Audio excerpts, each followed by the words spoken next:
Padahal rumah itu jelas tidak terkunci. Namun monster yang menyamar sebagai manusia itu tak berani masuk. Sementara sang wanita hanya bisa memegang batu jimat penahan roh jahat. Berdoa agar bisa hidup sampai pagi. Karena setiap kali malam tiba, para monster itu akan berkumpul di kota kecil. Mereka hidup dengan memakan organ manusia. Dan baru pergi saat fajar menyingsing. Untuk melindungi keselamatan warga, setiap sore sebelum matahari terbenam kepala polisi akan membunyikan lonceng. Begitu suara lonceng terdengar, semua penduduk akan segera kembali ke rumah masing-masing. Dan menyentuh batu jimat di depan pintu sebagai kebiasaan. Bahkan anak kecil berusia 7-8 tahun pun akan patuh melakukannya. Bisa dibayangkan, betapa menakutkannya malam di kota kecil itu. Sampai jalanan benar-benar sepi tanpa seorang pun. Barulah kepala polisi kembali ke kantor dengan tenang. Papan di dinding menunjukkan mereka telah aman selama 96 hari. Tanpa tahu bahwa malam ini angka itu akan terputus. Karena seorang pria mabuk berat di bar. Pemilik bar terpaksa mengunci pintu dan jendela rapat-rapat.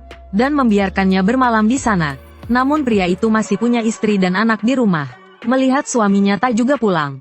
Sang istri akhirnya mengunci pintu dan masuk ke dalam rumah. Tak terasa malam pun semakin larut. Putri pria mabuk itu bersiap untuk tidur. Namun tiba-tiba terdengar suara nenek yang sudah meninggal di luar jendela. Dia penasaran lalu membuka tirai. Dan benar saja neneknya berdiri di luar. Nenek berkata di luar dingin dan ingin masuk sebentar. Dengan mudah nenek itu berhasil menipu gadis kecil itu. Meski sang ibu berusaha keras untuk menghentikan, tetap saja terlambat. Tidak. Keesokan paginya saat pria itu sadar, dia melihat para tetangga berkerumun di depan rumahnya. Belum sempat dia bertanya apa yang terjadi. Kepala polisi langsung menamparnya. Ternyata kepala polisi sudah mengingatkan berkali-kali. Setiap keluarga yang punya anak harus memaku jendela rapat. Karena anak-anak paling mudah terpengaruh bujukan. Namun pria itu tetap bersikap ceroboh dan tak melakukannya. Itulah yang menyebabkan tragedi malam tadi. Melihat jasad istri dan anaknya di lantai. Pria itu berlutut menyesal di tanah. Namun semuanya sudah terlambat. Dia harus menanggung akibat dari kebodohannya sendiri. Kunci dia di dalam penjara mengerti. Kepala polisi begitu membencinya. Bukan hanya karena dia membunuh istri dan anaknya sendiri. Tapi juga karena dia membahayakan orang lain. Akan ada orang baru yang tersesat datang. Dan keselamatan mereka pun akan terancam. Benar saja pada hari pemakaman. Sebuah mobil karavan datang ke kota itu. Kepala polisi segera meminta warga untuk tidak bicara dengan mereka. Dan dia sendiri maju untuk menanyakan keadaan mereka. Setelah tahu keluarga itu tersesat, kepala polisi menunjuk ke arah depan. Segera pria itu mengemudi pergi. Namun anehnya, tak peduli kemana dia mengemudi, mereka tetap tidak bisa keluar dari kota itu. Melihat mereka terus berputar di jalan yang sama, kepala polisi tampak sudah menduganya. Alasan dia tidak memberitahu keluarga itu adalah agar mereka cepat beradaptasi. Hanya dengan mengalahkan rasa takut pertama dalam hati, mereka bisa bertahan hidup di malam hari. Namun ketika pria itu terus berputar akhirnya kecelakaan terjadi. Mobil karavan mereka terbalik masuk ke dalam hutan. Keempat anggota keluarga terjebak di dalam mobil. Pria itu terjepit di kursi pengemudi oleh batang pohon. Istrinya pingsan dan tidak diketahui hidup atau mati. Untungnya putri mereka tidak terluka parah. Hanya terkilir di pinggang. Namun keadaan putra kecil mereka cukup parah. Meski masih sadar, namun pahanya tertusuk oleh ranting pohon. Pada saat yang sama, kepala polisi sedang menyiapkan barikade di jalan. Namun keluarga pria itu tak kunjung kembali. Matahari hampir terbenam. Dia terpaksa membawa orang untuk mencari mereka. Saat menemukan keluarga itu terjebak di dalam mobil, dia segera memberikan pertolongan. Dengan cepat 3 orang berhasil diselamatkan. Hanya anak laki-laki yang masih di dalam. Karena luka di pahanya terus mengucur darah. Kepala polisi tidak bisa menariknya keluar begitu saja. Namun waktu menuju malam tinggal 40 menit. Sementara perawatan tercepat pun butuh 1 jam. Tidak ada pilihan lain. Kepala polisi memutuskan untuk bermalam di sana. Dan menyuruh anak buahnya membawa yang lain pergi. Langit makin gelap. Kepala polisi menatap batu jimat di tangannya. Dia hanya bisa menaruh harapan padanya. Kemudian dia menggantung batu itu di mobil. Pria itu tampak bingung melihatnya. Namun kepala polisi belum menjelaskan apa-apa. Dia menutup semua celah yang ada lebih dulu. Baru kemudian memberitahu apa yang akan terjadi. Namun tiba-tiba anak laki-laki itu mulai kejang. Lalu terdengar raungan keras di sekitar mereka. Ketika kepala polisi menatap keluar jendela, dia melihat para monster mendekat diam-diam. Mereka datang. Jumlah monster yang berkumpul makin banyak. Bahkan kepala polisi pun merinding ketakutan. Apakah mereka bisa bertahan sampai pagi? Menjadi pertanyaan terbesar malam itu. Tiba-tiba terdengar suara teriakan dari luar mobil. Itulah cara monster menipu manusia. Kepala polisi yang berpengalaman tentu tidak tertipu. Namun Jim yang baru datang ke kota itu tidak tenang. Dia mengira itu suara tim penyelamat, dan langsung berniat membuka pintu keluar. Namun dia langsung dihentikan oleh kepala polisi. Dia menjelaskan bahwa makhluk di luar itu bukan manusia, melainkan sekelompok monster pemakan organ manusia. Jika Jim tidak ingin anaknya terluka, maka dia harus tetap diam di dalam mobil sampai pagi. Saat itu para monster akan lenyap dengan sendirinya. Setelah mendengar itu Jim akhirnya tenang. Demi keselamatan anaknya dia tidak berani bertindak gegabah. Namun dia tidak tahu bahwa istri dan putrinya yang ikut tim penyelamat mengalami bahaya, karena mobil penyelamat tiba-tiba mogok. Mereka harus berjalan kaki kembali ke rumah aman. Namun malam sudah tiba, dan di luar penuh monster pemangsa manusia. Orang-orang di dalam rumah aman melihat mereka datang, segera menyalakan alarm peringatan. Semua orang langsung bersiap siaga. Mereka tidak membuka pintu meski terus diketuk. Karena malam telah tiba, tak seorang pun tahu apakah mereka manusia atau monster. Tanpa disadari monster asli sudah muncul diam-diam. Seorang remaja tiba-tiba menyapa Julie. Sambil terus memanggil namanya, Julie langsung terpaku tanpa ekspresi. Jelas dia telah terpengaruh oleh monster itu. Untungnya wakil kepala polisi segera bertindak. Langsung menembak remaja itu. Namun peluru itu tak berpengaruh sama sekali. Melihat situasi semakin berbahaya, pemimpin wanita cepat memerintahkan pria botak membuka pintu. Mereka akhirnya berhasil selamat. Namun begitu masuk ibu dan anak itu langsung diikat. Itu adalah prosedur wajib bagi semua pendatang baru, untuk mencegah monster menyusup ke dalam. Segera setelah itu keduanya dipisahkan. Pemimpin berkata pada wanita itu agar jangan takut. Semua orang di sini juga terjebak di kota ini tanpa sengaja. Dan mereka termasuk yang paling beruntung. Karena ada orang yang tiba di sini saat tengah malam. Mereka bahkan tak sempat memahami apa yang terjadi. Langsung dimakan oleh monster mengerikan di luar sana. Namun wanita itu kini tidak khawatirkan dirinya sendiri, melainkan suami dan anak lelakinya yang masih di karavan. Sementara itu, teriakan di luar mobil belum juga berhenti. Monster-monster itu bahkan naik ke atap mobil. Kepala polisi segera menenangkan semua orang. Selama batu jimat masih ada, monster tidak akan bisa masuk.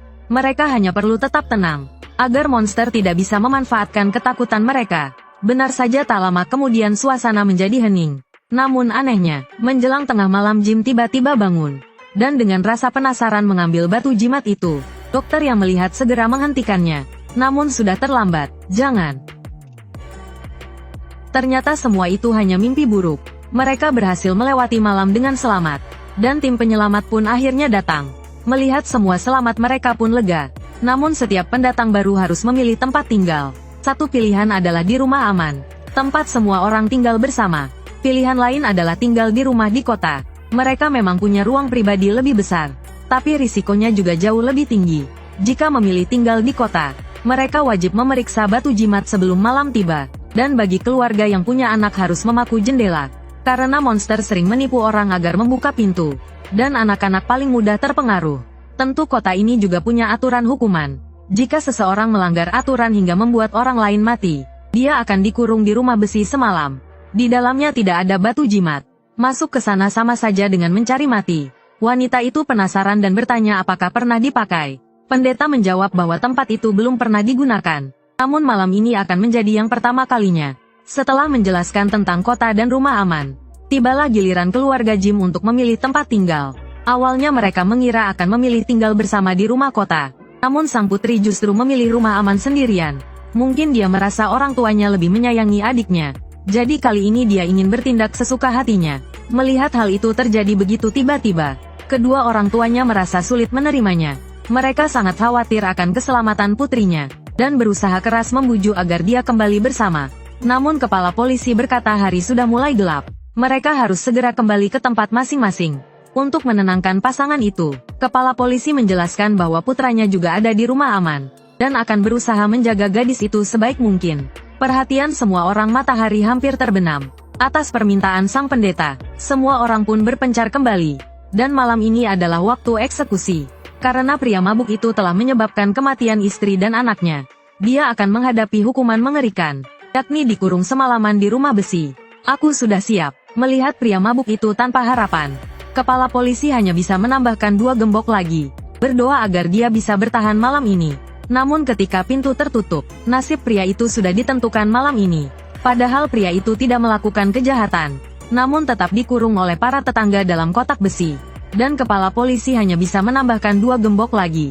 Berdoa agar dia bisa hidup sampai pagi. Karena setiap kali malam tiba, para monster yang menyamar sebagai manusia akan berkumpul di kota kecil. Mereka hidup dengan memakan organ manusia, dan baru pergi saat fajar menyingsing. Hanya dengan bersembunyi di rumah dengan batu jimat, orang bisa melewati malam dengan selamat. Namun pria tanpa batu jimat itu hanya bisa meringkuk di sudut rumah besi. Saat dia kembali melihat sekeliling, monster-monster itu sudah berkumpul di sekitar. Ini pria itu seperti domba yang menunggu disembelih. Dia hanya bisa memejamkan mata dan pasrah. Keesokan harinya kepala polisi datang ke rumah besi. Sekitar tempat itu sudah berantakan, dan pria itu telah dimakan habis oleh monster. Melihat pemandangan mengerikan di depan mata, kepala polisi tidak terlalu berduka, karena dia sudah terbiasa dengan hal seperti ini. Namun sejak kejadian itu, kali ini kejadian aneh terjadi di restoran. Karena keluarga Jim baru saja tiba di kota itu, kepala polisi sedang memberitahu mereka aturan malam hari. Tiba-tiba lengan pelayan mulai membengkak. Lalu muncul tulisan bunuh anak laki-laki itu. Belum sempat wanita itu memahami apa yang terjadi. Tubuhnya kejang dan pingsan di lantai. Namun itu belum seberapa, karena di rumah aman terjadi hal yang lebih aneh. Terlihat seorang pria sedang menggali lubang dalam tanpa henti, seolah sedang menyiapkan tempat untuk mengubur mayat. Apa yang kau lakukan? Kau membuat semua orang ketakutan. Aku hanya ingin berjaga-jaga kali ini. Ucapan Victor membuat pemimpin terkejut. Apakah akan ada lebih banyak korban di kota ini lagi? Namun tak lama kemudian, Victor bertemu dengan anak laki-laki bernama Ethan. Meski mereka belum pernah bertemu sebelumnya, namun ada semacam ikatan di antara mereka. Keduanya bisa melihat sosok anak laki-laki misterius itu. Dulu sosok itu memilih Victor dan membantunya selamat dari banyak bahaya. Namun entah mengapa kemudian dia menghilang. Ini Ethan kembali melihat anak laki-laki itu. Mungkin pertanda sesuatu besar akan terjadi. Maka Victor memutuskan untuk mencari tahu. Benar saja di hutan dia kembali bertemu anak laki-laki itu. Namun sekejap kemudian sosok itu menghilang lagi. Victor yakin anak itu bersembunyi di dalam lubang pohon. Karena tidak ada yang tahu kemana lubang itu menuju. Victor mengambil sebuah batu di tanah, lalu menggambar wajah tersenyum di atasnya. Kemudian dia melemparkannya ke dalam lubang di depan Ethan. Namun batu itu tiba-tiba jatuh kembali dari langit. Kau tak akan tahu kemana lubang itu membawamu. Bisa jadi ke tempat dekat atau mungkin sangat jauh. Victor mengatakan masih banyak pohon seperti itu. Namun pohon ini belum pernah dia lihat sebelumnya. Saat mengatakannya kepala Victor mendadak terasa sakit. Rasa bahaya langsung muncul di hatinya. Sementara itu, Jim dan istrinya menyadari anak mereka menghilang. Mereka segera berlari ke hutan untuk mencari. Namun tiba-tiba sekelompok anjing liar mengepung mereka. Saat mereka hampir diserang, satu tembakan menyelamatkan keduanya seketika. Ternyata Victor datang bersama Ethan. Melihat anak mereka baik-baik saja, pasangan itu akhirnya lega. Namun mereka tak tahu bahaya lebih besar sedang diam-diam mendekati anak mereka. Setelah pulang mereka tidak beristirahat, melainkan mulai mencari cara keluar dari kota. Mereka menuliskan semua petunjuk di dinding. Namun tetap tak menemukan alasan kenapa mereka ada di sana. Namun satu kalimat dari sang istri membuat keduanya merinding ketakutan. Karena semua ini terjadi terlalu mendadak, mereka tak bisa membedakan mana nyata dan mana ilusi. Saat mereka masih berpikir mencari jawaban, pelayan yang pingsan itu sudah pulih kembali. Karena rasa takutnya, dia tidak memberitahu dokter apa yang terjadi padanya. Namun justru karena rasa takut itu, iblis kembali memanfaatkan celah dalam dirinya. Sarah pun diam-diam mendekati tempat tidur pasien dan menusukkan benda tajam ke lehernya. Lalu dia mulai berbicara sendiri, seolah dia sedang membuat perjanjian dengan iblis. Tak lama kemudian waktunya perawat melakukan pemeriksaan. Saat melihat pasien tewas mengenaskan, dia ketakutan dan langsung berlari. Namun ketika berbalik dia melihat pintu terbuka lebar. Keesokan harinya wakil kepala polisi datang bersama tim. Mereka menemukan batu jimat tergeletak di lantai, dan seluruh ruangan dipenuhi potongan tubuh pasien. Perawat itu pun tak berhasil selamat. Namun tak seorang pun menyangka, pelaku dari semua ini ternyata orang mereka sendiri. Saat itu Sarah sudah tiba di rumah Ethan. Selama dia membunuh bocah itu, dia bisa menuntaskan perjanjiannya dengan iblis dan keluar dari tempat terkutuk ini. Namun Sarah tidak langsung bertindak. Dia malah menipu bocah itu untuk pergi ke peternakan.